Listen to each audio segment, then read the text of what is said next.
Okay, let's welcome Dr. Nicholas Nissen to the show.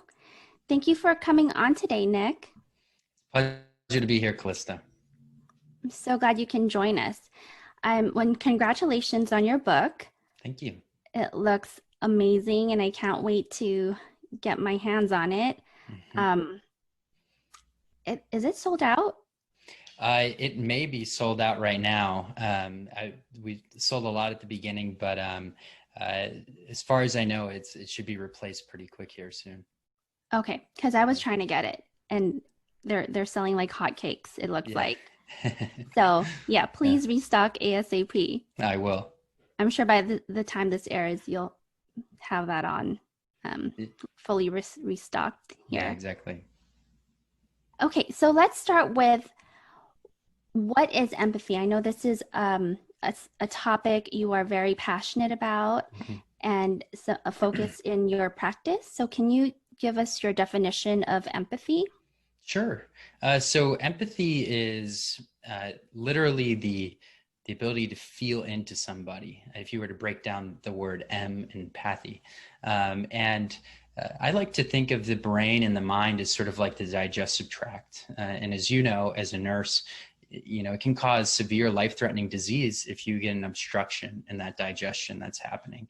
And similarly with humans, severe life-threatening disease can happen if we are continually obstructing our thoughts, obstructing our emotions and feelings. And empathy can play a really important role in our encouraging somebody to kind of spill out their thoughts and their feelings. So by feeling into somebody, the empathy needs to begin with curiosity and us being receptive. And so by asking somebody what they're thinking, ask them what they're thinking about, it can begin to create sort of this path of thoughts and feelings that, that help to make sure that these thoughts and feelings aren't becoming obstructed. Wow, I've never thought of that as a comparing it to a digestive system. That makes a lot more sense when you think about it that way. That's really great. Um, I was telling my daughter I was going to do this interview with you and we were going to talk about empathy. And she asked me what that was. So I was Mm. trying to explain it to her. Now, after this, I'll re explain it to her with that analogy. That's great. I can go a little bit more into kind of how it's done as well, which I think is an important part of the definition. So the first disclaimer is that I am no expert at empathy in my personal life. It's something that takes practice, and I think it takes practice for everyone, no matter how kind of a person you are. People think of empathy and they think of that it's sort of this disposition. It's to be kind. It's to be friendly. It's to talk with a soft voice and be like, there, everything will be okay. But really, it's a pretty specific thing, which is, like I said, to encourage somebody to say and speak their thoughts and feelings so that you can really feel into what is happening in their mind. So to kind of go into how empathy is done, and what really I talk about in the book is that it begins with, first of all, collecting somebody's thoughts and being curious about that. So in order to do empathy, there needs to be two things for the person who's emotional. First of all, you need to demonstrate to them that you're a willing listener and you're looking to participate in this. And second of all, you need to show to them that this is a comfortable and a safe environment to be vulnerable in. Because as you know, as everyone knows, when you're feeling really angry about something, when you're feeling really sad about something, it can feel like you're about to walk out on a battlefield with your arms open, ready to take the shots. And so to make an environment where it's safe to do that is really helpful in getting someone to really spill everything out. So what we can do to show to somebody that we are really a willing recipient of their emotions and of their thoughts is to first of all be curious and to validate that whatever they're saying, whatever they're feeling is something that's, it's worthy of your attention. So if you reply to somebody's, emotional statements with something like, everything will be okay, forget about it, brush it off, that's showing that you're not curious and that you're not really interested in doing this with them, versus if you respond with, oh, tell me more, what's going on with that. You're being curious and you're showing to them, I'm willing to listen to you and I'm willing to hear everything that you have to say. So that can be the first thing of what we do. The second thing is something that I learned from one of my mentors in cognitive behavioral therapy, who's David Burns. He's kind of a well-known psychiatrist at Stanford. He talks about thought empathy, and thought empathy is to repeat back to somebody in their own words something that they just said, to show that you're sort of an active listener. So if your kid's really upset and he's like, I hate my homework, this is stupid, and if you respond to them and you say, I hear you, that you hate your homework and that it's stupid, that it speaks to them that you're listening and you're following along. And then similarly, you can respond with some feeling empathy, which David Burns talks about, which is to guess what are some of the feelings or emotions that somebody's having as they're going through this. So if they say, I hate my homework, this is stupid, you say, I hear you, that you hate your homework and this is stupid. You must feel so frustrated. So frustration is probably more or less the emotion they're feeling. This is a podcast for new moms. So as you are probably thinking, you can't do this with your little baby that's crying, but you can try to support them as much as you can. But I think for new moms, it's important to be aware of empathy so that you can start to use it and teach it in your family with your older kids, and start to create sort of this environment for your kid as they start to grow up from a very early age. They know that emotions and feelings are a normal thing, and that their family's here to listen and respect those feelings and thoughts. Right.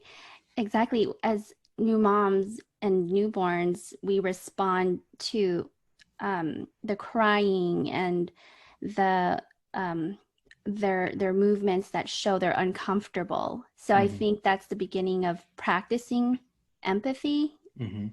And I think when the kids get a little bit older and they start to speak, I think that's where we need more of the words to show empathy and teach empathy.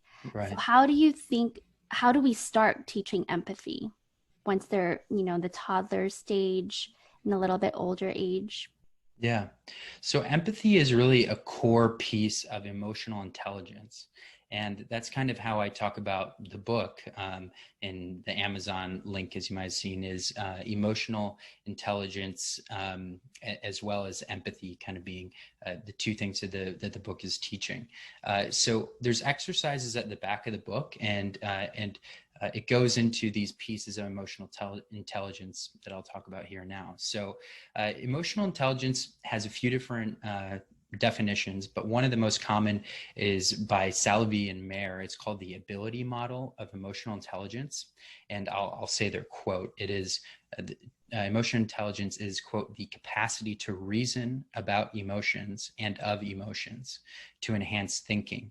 It includes the abilities to accurately perceive emotions and to access and generate emotions so as to assist thought, to understand emotions and emotional knowledge, and to reflectively regulate emotions so as to promote emotional and intellectual growth. So this can be broken down into four pieces. Emotional intelligence is first perceiving emotions. So just as a little kid starting to notice, hey, that's sadness, or hey, that's excitement, hey, that's anger. So first perceiving, then understanding emotions. So understanding, hey, what is the context here that's maybe creating these feelings or emotion in somebody? They just dropped their sandwich. Maybe that's why they're feeling upset. So understanding what's going on. And then there's using emotions. So this is really harnessing emotions to be able to then change your thoughts that you're having. And so maybe to try to feel more excited about something to start to form more positive thoughts. And then there's managing emotions, which is really important in little kids, to be able to go from, hey, I feel angry now, but I know that it's not appropriate for me to act out, and so to shift and change your emotions from there.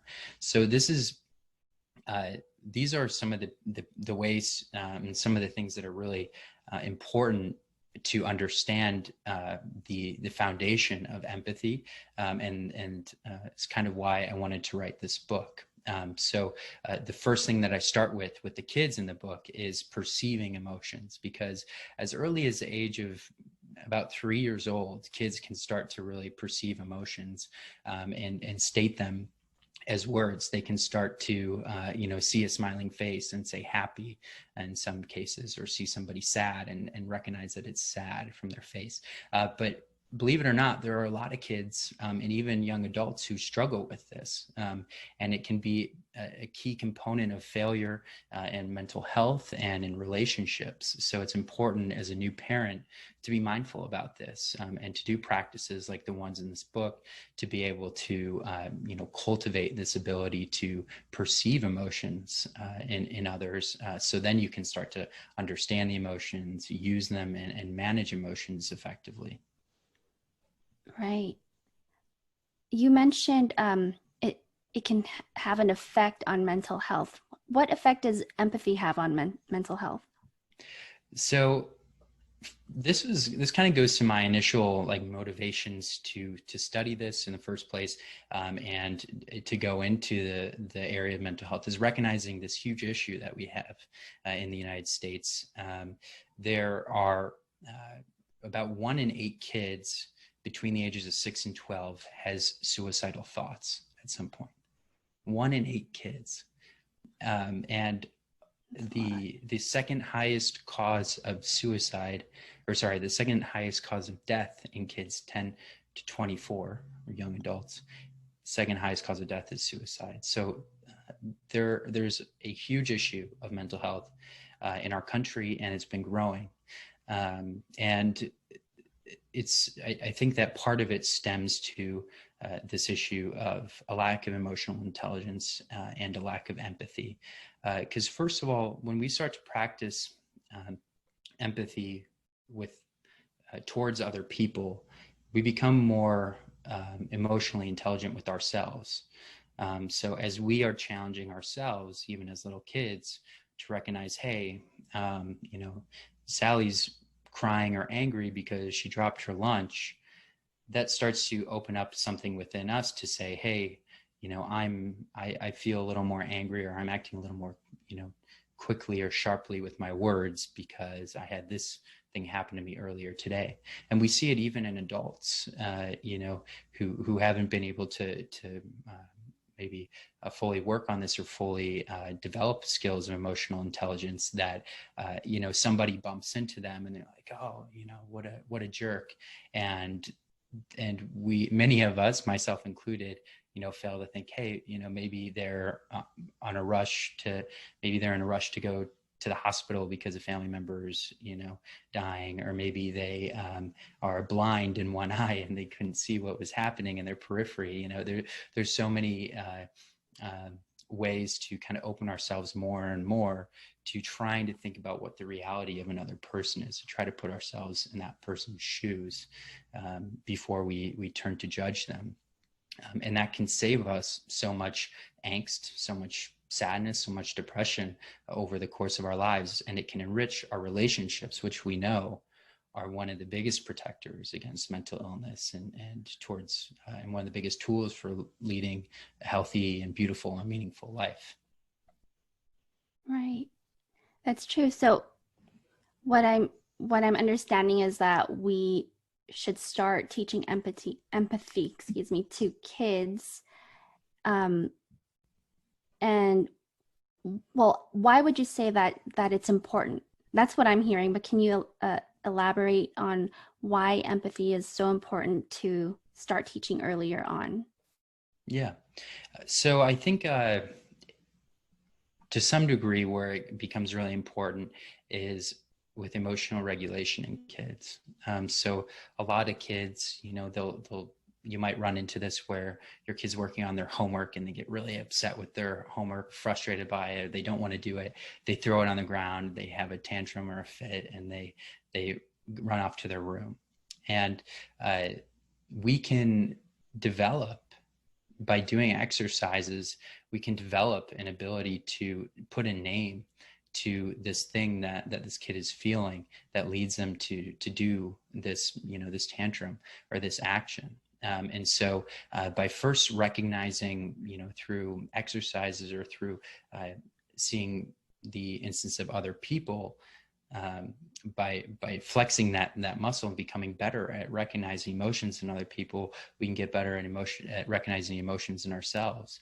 And certainly in the realm of cognitive behavioral therapy, I've seen before with kids that they're able to go from, just feeling an emotion and doing something to feeling an emotion, saying what the emotion is, and then instead of, acting out, to turn that into some words that they communicate, that I'm frustrated.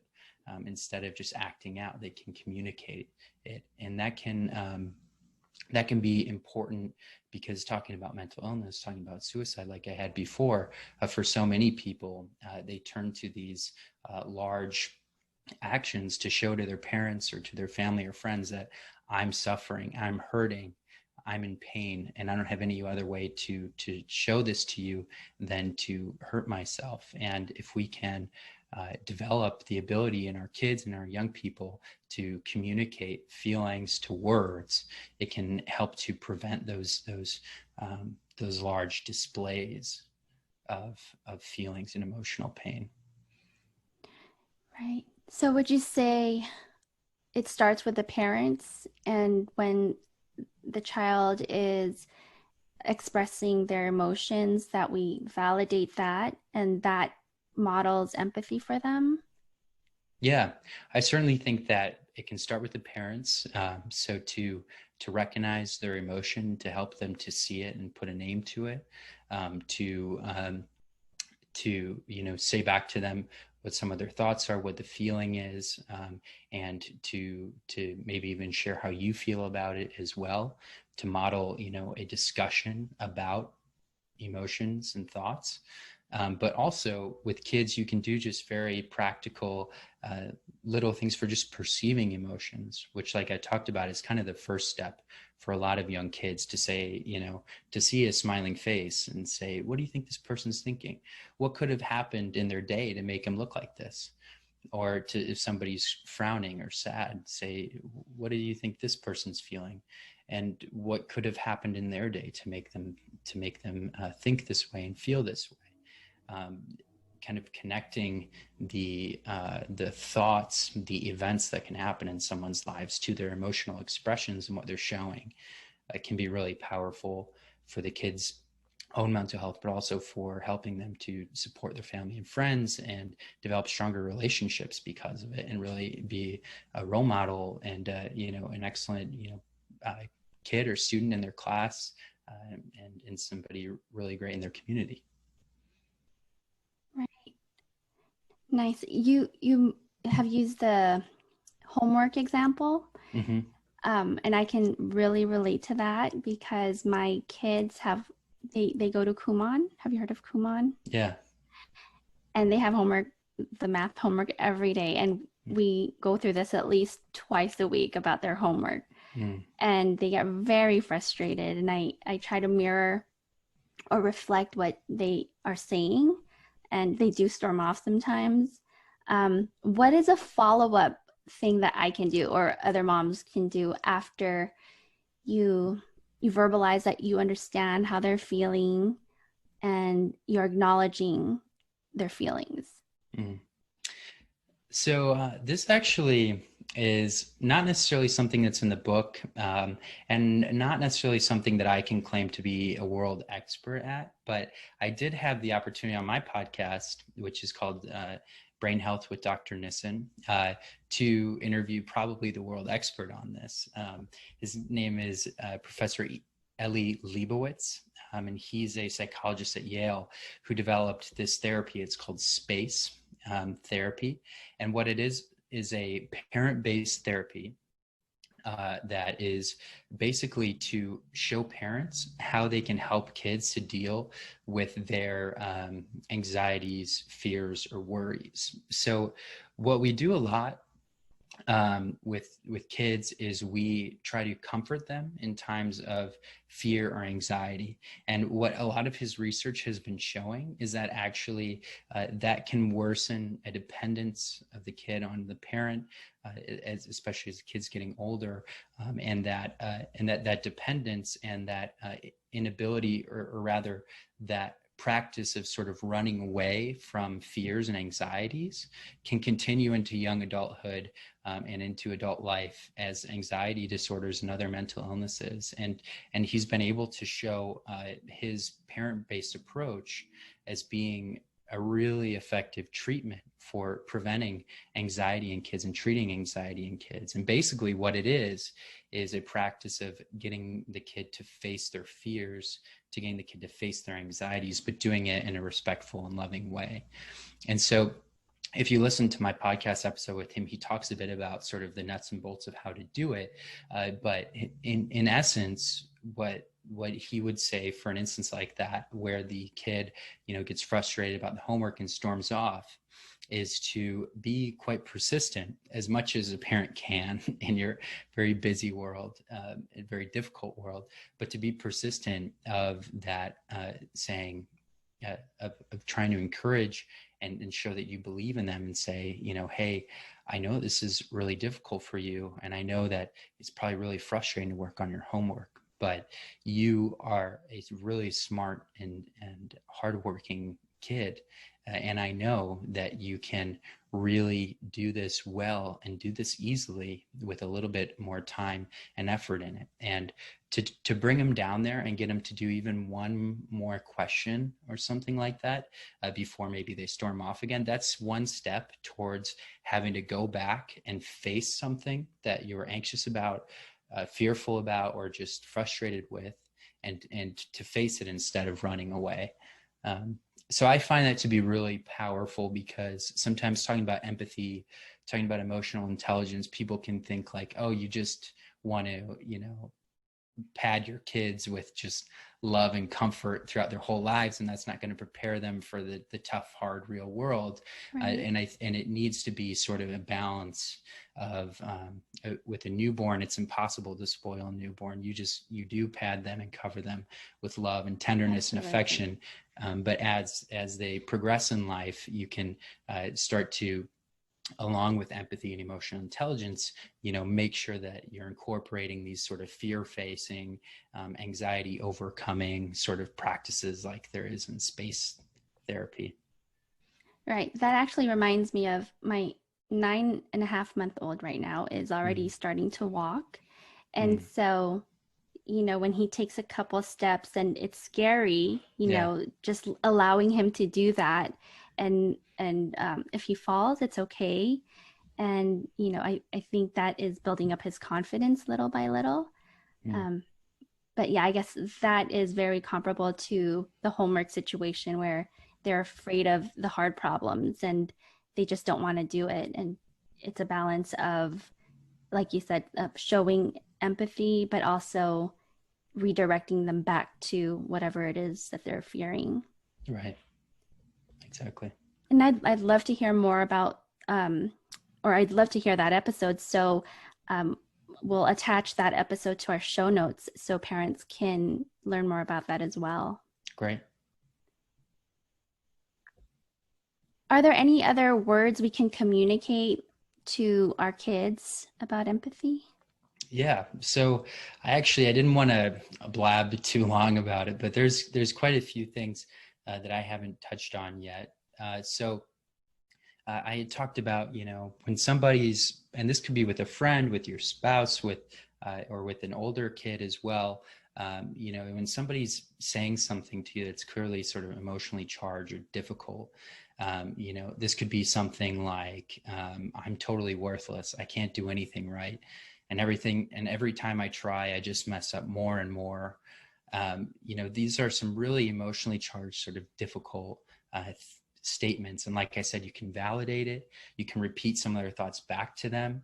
And then you can use feeling empathy, like I said, which is where you think of what emotions maybe they're thinking and you propose them to them, saying, in that instance that I just said, you could say, man, that's really disheartening, or it seems really,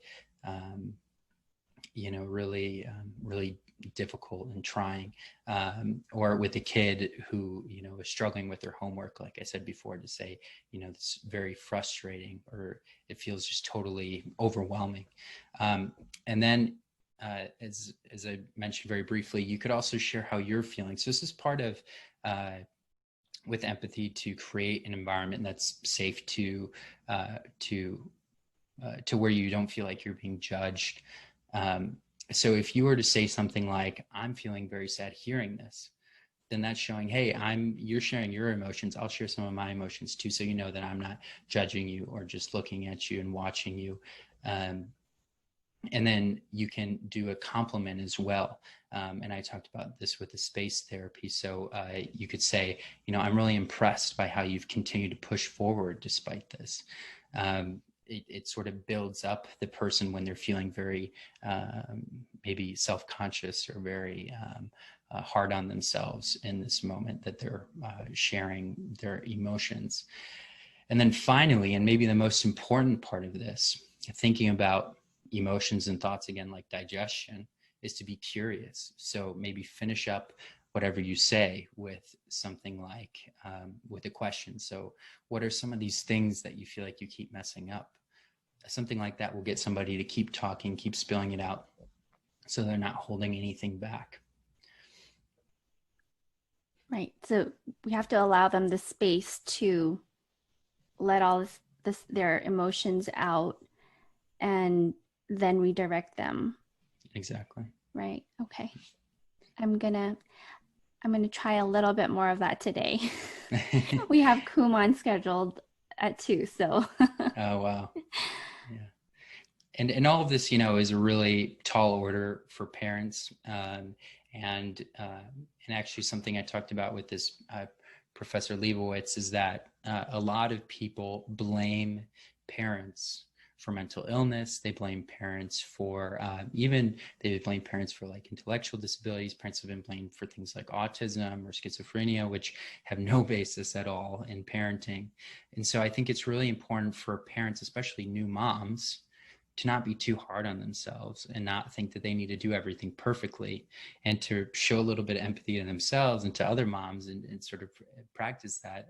But so much of this and so much of what I've seen and learned in my own world is, that it's just all about the little baby steps that you take. And even if you don't get into empathy with your child to a very, profound degree, you can just sharing moments with them, reading a storybook like this one, it's a small step to where you start to introduce them to some of these small, very basic, very elementary ideas, like perceiving emotions, like what does happiness look like on a face? What does sadness look like on a face?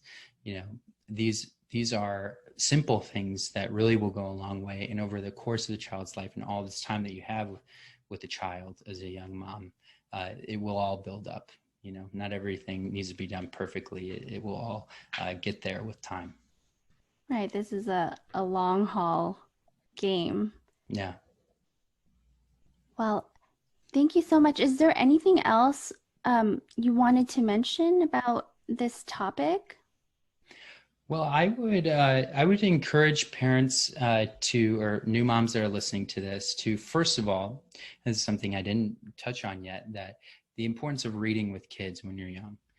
So empathy aside, emotional intelligence aside, reading with kids is super important. We know from so many different studies the effects of just the number of words that kids are exposed to, and the effect that this will have on their academic performance later in life. To expose your kids to more words, more vocabulary, will have big impacts on their lives. And you can do this through the practice of reading with them, like a bedtime story. And that was one of my motivations for doing this. So I encourage all the new moms listening to this, really from quite young, to start to read with your kid, and to share it. I would love to hear from you. I'm on Instagram as Dr. Nissen. That's Dr. Nissen. And if you could, if you're, spending some time reading with your kid, or you have a favorite book or story and you want to share that on Instagram and tag me in that, or tag Kallista, I would love to see that. And I encourage you to be active with that, to encourage your mom friends as well to be reading with your kids. And at the very least, to take the small step of maybe beginning to practice emotional recognition, of maybe playing games to say, what are these emotions that I'm showing? What could I be thinking that's leading to these emotions? Just doing that will really start to form some of these ideas in the kid's head and increase their emotional intelligence, to create a lot of benefits in their life from there on out. Yes, I second the reading to your children as soon as possible, even just 4 or 5 months old when you're putting them to bed. Mm. It does really help them. I homeschool, and that's a big part of our homeschool is even not bedtime stories. Like during the day, we'll read to them. And when they started learning how to read, I kind of backed off, but they love it, and it does expand their vocabulary. So I totally believe in that too, and I second that. Mm. Well, thank you so much for coming on today. I'm so glad that we got to connect, and I wish you all the best on Emily Empathy.